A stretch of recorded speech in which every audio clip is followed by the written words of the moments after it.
Today we're looking at chapter 4 in world history. We'll start talking about the Egyptians and the Nubians.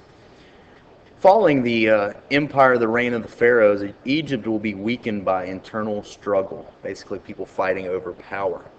Because of that, a group called the Hyksos will overrun Egypt. And to help the Hyksos, they'll have a new weapon, a vehicle called a chariot, which is armored and oftentimes even has some weapons coming off of its wheels. And this made them much, much quicker in getting into Egypt and taking over the Egyptians. It was a very fast weapon.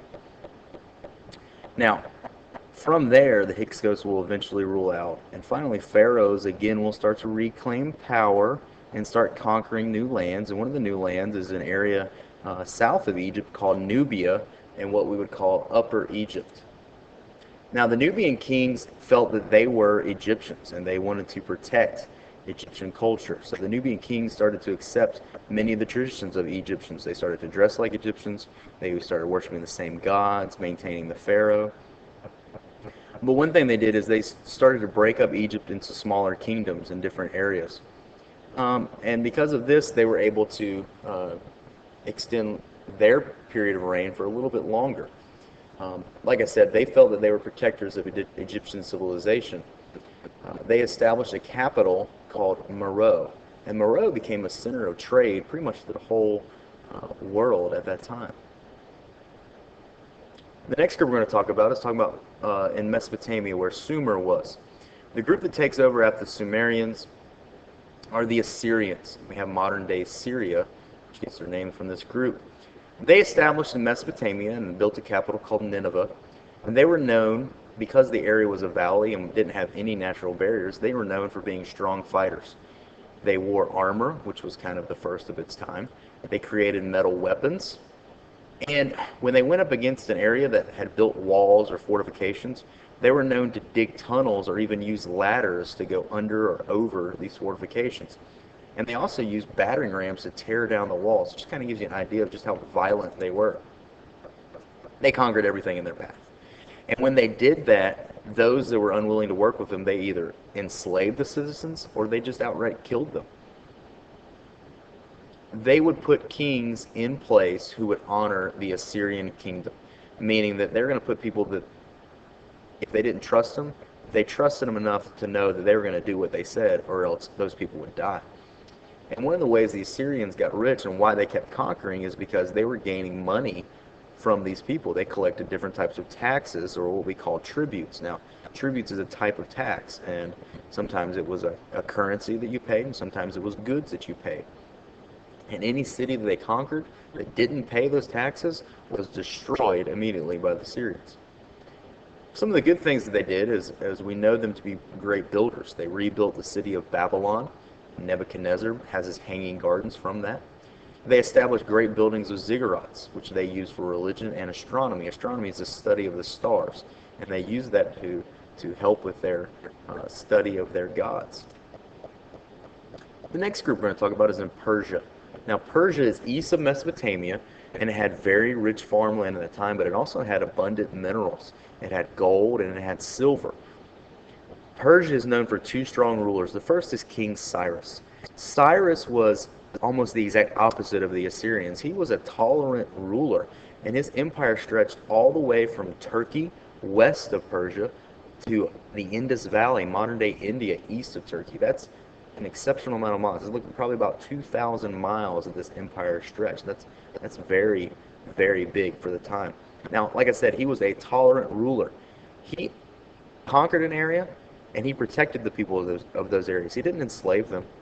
Now, he would punish those that went against him, yes, but he allowed the people to govern themselves, to keep their own religions, and he basically served them as if they were citizens of his kingdom. Cyrus will pass away, and his son will step in and will not be a good leader at all, but he's replaced by Darius. And Darius is a very capable leader after Cyrus. One of the things he does is, because the empire is so big, it's very hard to govern. And so he divides the land into provinces, and he allows for different leaders to lead those provinces under his rule. So he's a very trusting man at this point, and it works well to have the whole empire work in these provinces. he also was very tolerant of other people. He allowed them to keep their religions as well.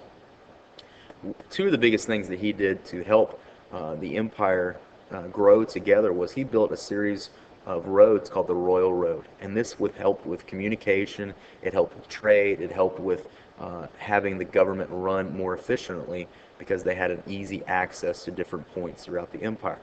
One of the things he also did to connect the empire was he created a system of coins that were used throughout the entire empire, and so this connected people of all groups. Now, the next group we're going to talk about, excuse me, one last thing. A Persian prophet at this time, Zoroaster.